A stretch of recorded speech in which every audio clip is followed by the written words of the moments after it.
Alors, quel est le principe actif de la psychologie énergétique? Comment ça marche en fait? Et en plus, est-ce que c'est le même principe actif pour toutes les méthodes regroupées sous l'appellation psychologie énergétique? Ce qu'on peut dire, c'est que le dénominateur commun qui sous-tend toutes les techniques de psy énergétique implique la mise en mouvement de l'énergie corporelle, que ce soit par le biais de stimulation de points spécifiques sur le corps, par le toucher, ou bien par l'intention.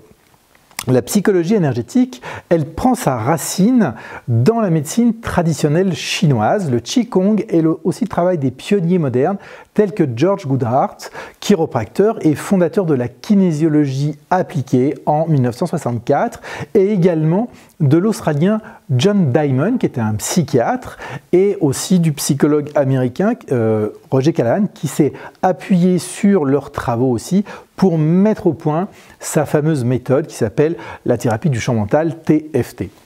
Alors, ce n'est pas le même principe pour toutes les méthodes qui sont regroupées dans la psychologie énergétique, puisque certaines méthodes vont mobiliser les méridiens, c'est-à-dire qu'on va avoir une action sur ces méridiens, on va envoyer de l'énergie dans ces méridiens. Et je voudrais d'ailleurs faire un lien avec la vidéo qu'on a fait sur l'énergie, pour expliquer que comment est-ce qu'on va créer de l'électricité qu'on va envoyer dans les méridiens. Eh bien, référez-vous à cette vidéo. On va convertir de l'énergie cinétique grâce au mouvement et à la percussion qui est effectuée sur la peau avec les doigts. On convertit de l'énergie cinétique en énergie électrique. C'est cette énergie électrique qui va circuler dans les méridiens. Alors, quand on parle d'énergétique, on parle forcément d'énergie. La question qui se pose, c'est qu'est-ce que l'énergie? Eh bien, en fait, c'est un concept qui est relativement abstrait, et bien que l'on puisse la mesurer, elle reste souvent difficile à appréhender. Les physiciens emploient le terme d'énergie pour désigner une capacité à modifier un état ou à produire un travail qui entraîne un mouvement ou qui génère un rayonnement électromagnétique, comme par exemple de la lumière ou de la chaleur. La naissance de ce concept remonte à l'Antiquité. Le mot français d'ailleurs, énergie, vient du latin energia, lui-même issu du grec energeia. Ce terme grec originel signifie force en action, par opposition à dynamis, qui signifie lui force en puissance. Après avoir exploité sa propre force et celle des animaux, l'homme a appris à exploiter les énergies contenues dans la nature. D'abord les vents, c'est ce qu'on appelle l'énergie éolienne, ensuite les chutes d'eau, l'énergie hydraulique avec les moulins, toutes les énergies qui étaient capables de lui fournir une capacité croissante de travail mécanique, ensuite avec l'emploi de machines, des machines-outils, des chaudières et puis des moteurs. L'énergie est alors fournie par un carburant liquide ou gazeux, comme de l'essence, du fioul ou du gaz, qui est issu d'énergie fossile ou non. Si le terme d'énergie s'est précisé dans le cadre des sciences physiques depuis le XVIIIe siècle, il garde en fait plusieurs sens différents, et ce qui s'explique par le fait que l'histoire est relativement longue, puisque, comme je vous le disais, on retrouve sa trace dès l'Antiquité. Le terme énergie est utilisé dans de nombreux domaines, dont la philosophie, l'économie, la nutrition, la psychologie, la médecine, la spiritualité, voire encore l'ésotérisme. Et c'est pour ça que ça se complique, puisque en fait il se rapporte, comme vous le voyez, à des notions variées et à des concepts qui sont divergents, différents, en fonction des époques, des lieux et des auteurs. C'est ça qui complique considérablement le sujet. Et il y a même un auteur qui est maître de conférence à Lille et qui dit que c'est impossible de définir en une phrase le concept d'énergie. Comme vous le voyez, c'est donc un concept qui intervient lors des transformations entre des phénomènes physiques différents. Ces transformations sont contrôlées par les lois et les principes de la thermodynamique. L'unité générale de l'énergie est définie par le Bureau international des poids et des mesures dans le système international, et cette unité est le joule. Pour simplifier, on pourrait donner deux exemples. En fait, un joule correspond à l'énergie requise pour élever une pomme d'un poids de 100 grammes d'1 mètre dans le champ de pesanteur terrestre, ou a l'énergie nécessaire pour élever la température d'1 gramme d'air sec, c'est-à-dire 1 litre d'air, d'un seul degré Celsius. On retrouve cette notion d'énergie dans toutes les branches de la physique, si on zoome sur la physique. La mécanique, la thermodynamique, l'électromagnétisme, aussi la mécanique quantique, et également dans d'autres disciplines telles que la chimie. En sciences physiques, ce qui nous intéresse plus particulièrement, l'énergie est mesurée en joules, comme je vous le disais, et une mesure de la capacité d'un système.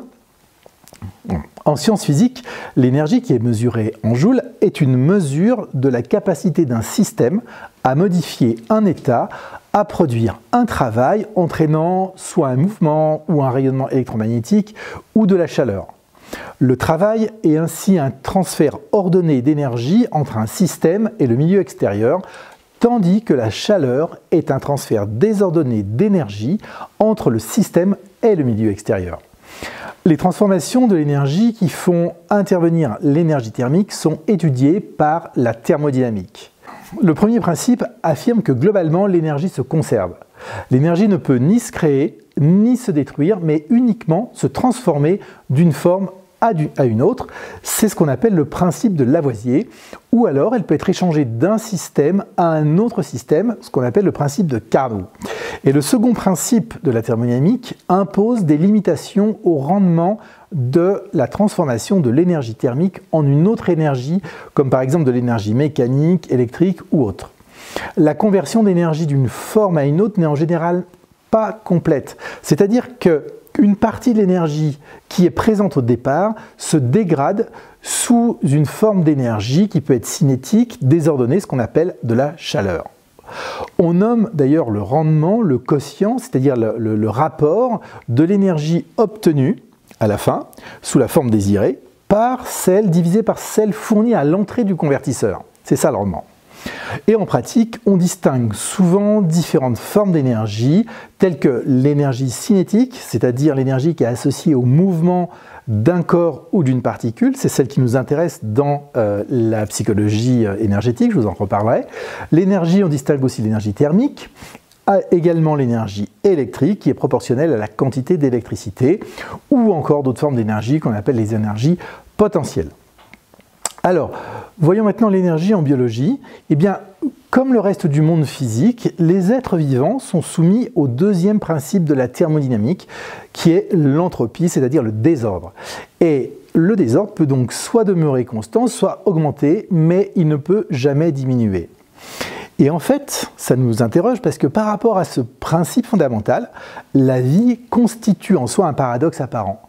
Comment les êtres vivants peuvent-ils se construire, se développer et maintenir leur organisation, donc c'est-à-dire créer et maintenir de l'ordre sans diminution d'entropie? Et en fait, c'est une question qui a secoué, agité les physiciens, les scientifiques, et qui a été étudiée dès 1944 par le physicien, et d'ailleurs prix Nobel, Erwin Schrödinger, qu'on connaît bien dans le domaine de la physique quantique, et qui a introduit le concept de négantropie. Et selon ce principe, les êtres vivants fonctionnent comme des systèmes dissipatifs ouverts, c'est-à-dire que premièrement, ils dépendent en permanence d'un flux d'énergie entrant.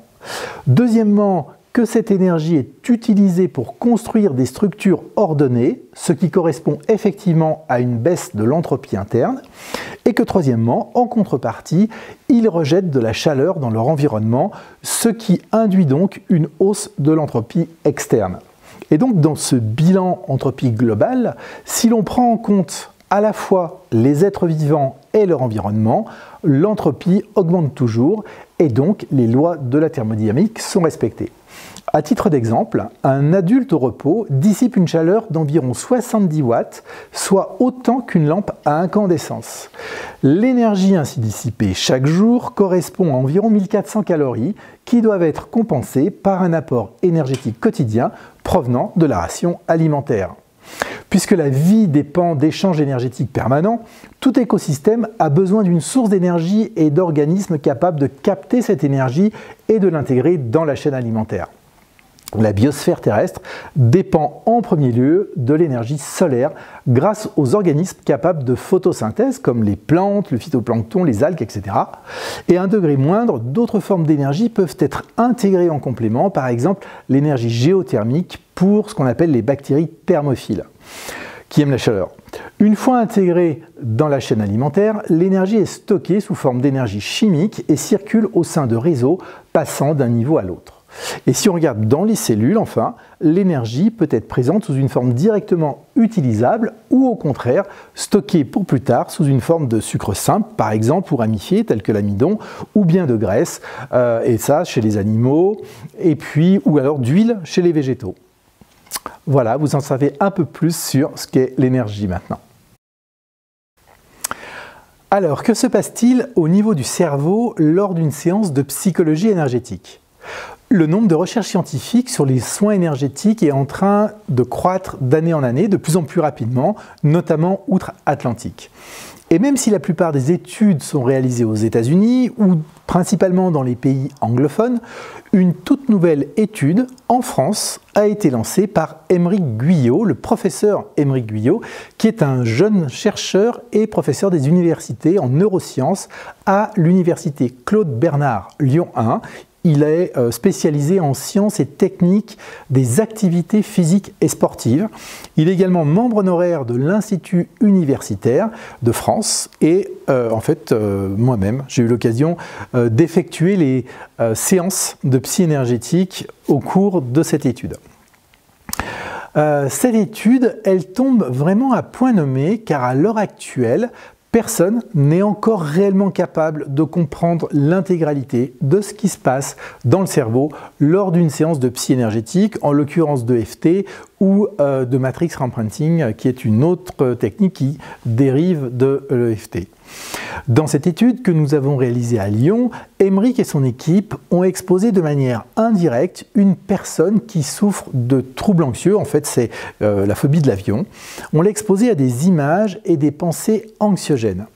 Et puis ensuite on a étudié le champ électromagnétique de son cerveau avant et après une séance de EFT en l'exposant de différentes manières à des situations susceptibles de déclencher ces troubles. L'objectif de l'étude était de comprendre dans quelle mesure un travail en psy énergétique est susceptible, de manière directe ou indirecte, de diminuer l'intensité des troubles anxieux liés à l'avion dans ce cas précis, et comment cela pouvait se matérialiser par des corrélats, c'est-à-dire physiquement, par des activations spécifiques au niveau des neurones. Et donc on a observé dans un premier temps des résultats assez classiques sur des diminutions de l'échelle d'anxiété de manière générale avec des questionnaires psychologiques classiques avant et après la séance de travail. La particularité du travail qu'on a effectué était de savoir ce qui se passait véritablement à l'intérieur du cerveau. Donc on a exposé le sujet à 3 formes de stimulation différentes. Tout d'abord, des stimulations totalement neutres, susceptibles de ne pas déclencher de sentiments phobiques. Par exemple, une image de pot de fleurs. Ensuite, deuxièmement, on l'a exposé à des situations externes où la personne devait observer des images de crash aérien, de vues aériennes qu'elle avait au préalable sélectionnées comme étant des images qui activaient le plus son anxiété. On lui a donné simplement à choisir entre toute une catégorie d'images et c'est elle-même qui a fait cette sélection en fonction de la nature, enfin de l'intensité de l'émotion qu'elle ressentait. Et puis troisièmement, on l'a exposé à une situation plus interne qu'on appelle endogène, où la personne devait se remémorer des souvenirs d'épisodes traumatiques qu'elle avait vécus elle-même en avion.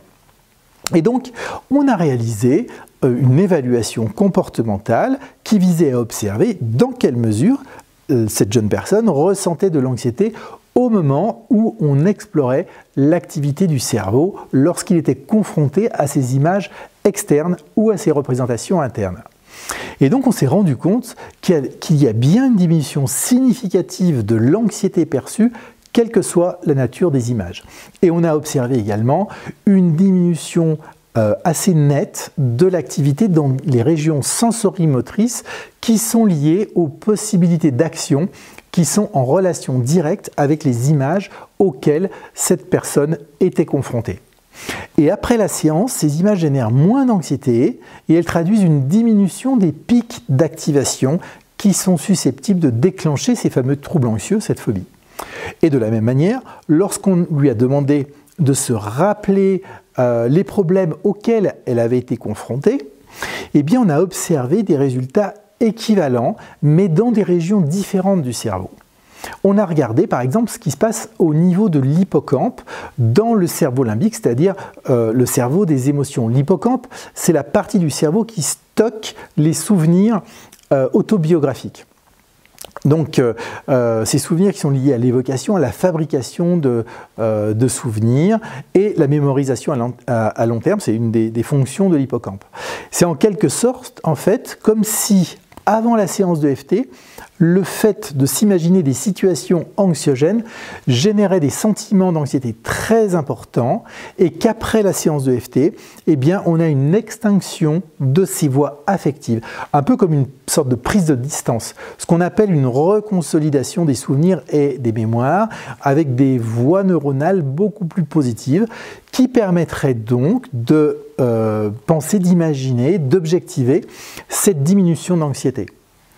Une observation encore plus approfondie a permis d'identifier des réseaux prédicteurs de l'efficacité du travail en EFT et d'observer les changements de réaction au niveau des structures sous-corticales, au niveau du cervelet par exemple qui se trouve derrière la tête et de la désactivation de l'amygdale qui est la partie du cerveau en lien avec les émotions et qu'on considère aussi comme étant le centre de la peur.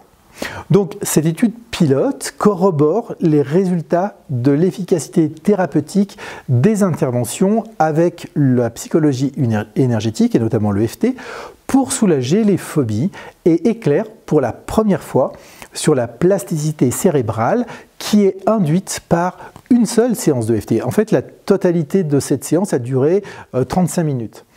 Donc les résultats du projet pilote devraient encourager les recherches futures et on espère pouvoir en faire d'autres. Des expériences contrôlées, randomisées, combinant des mesures subjectives et objectives, y compris des enregistrements d'imagerie cérébrale fonctionnelle, seront néanmoins nécessaires pour pouvoir évaluer d'une manière plus correcte l'efficacité de l'intervention de ces méthodes et ainsi approfondir la compréhension actuelle des processus neuropsychologiques qui sont à l'origine de ces effets thérapeutiques intéressants et importants.